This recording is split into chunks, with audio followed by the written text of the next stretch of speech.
Doctor ইউনূসের এই সংস্কারের যে প্রজেক্ট, এই প্রজেক্টের জন্য একসময় মানুষ গালি দিবে।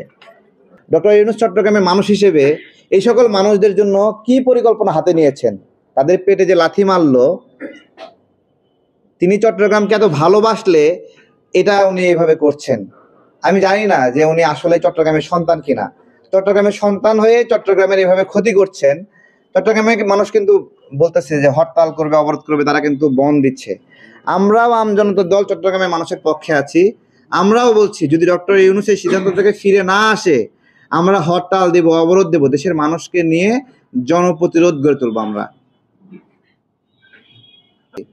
ডক্টর ইউনূস তার গ্রামীণ ব্যাংক এগুলো নিজের জন্য 666 কোটি টাকার কর মাফ নিল।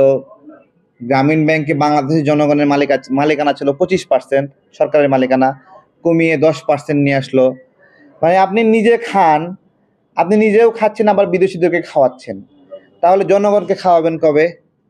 এবং দেখবেন তাদের দেশের অভ্যন্তরীণ আইন শৃঙ্খলা নিয়ে কোনো মাথা ব্যথা নাই, কোনো মাথা ব্যথা নাই। কোথায় কে খুন হচ্ছে, কি যাচ্ছে, একের পর এক মানুষ মরছে, এই মৃত্যুগুলো নিয়ে তাদের আইন শৃঙ্খলা নিয়ে কোনো মাথা ব্যথা নাই।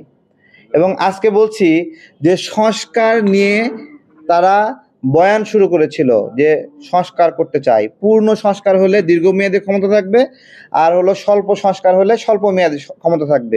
এটাই তো আমি বলছি। আপনারা ভালো করে স্মরণ করেন 11 সরকারের সময়ে যারা ছিল সংস্কারবাদী তাদেরকে পরবর্তী সময়ে গালি দেওয়া হয়েছে কিনা? গালি দেওয়া হয়েছে না? এবং সংস্কারবাদী অনেককে বহিষ্কারও করা। ডক্টর ইউনূসের এই সংস্কারের যে প্রজেক্ট, এই প্রজেক্টের জন্য একসময় মানুষ গালি দিবে। ওই সংস্কারবাদী এই সংস্কারবাদীর মধ্যে আলাদা কোনো পার্থক্য নাই। আপনারা আপনাদের চট্টগ্রামের মানুষ ডক্টর ইউনূস স্যারকে জিজ্ঞাসা করেন যে আপনাদের এত বড় ক্ষতি করলো কেন? পাশাপাশি চট্টগ্রামের প্রায় 4 থেকে 5 হাজার মানুষকে একটি বিশেষ ব্যাংকের চাকরি থেকে বাদ দেওয়া হয়েছে। ডক্টর ইউনূস চট্টগ্রাম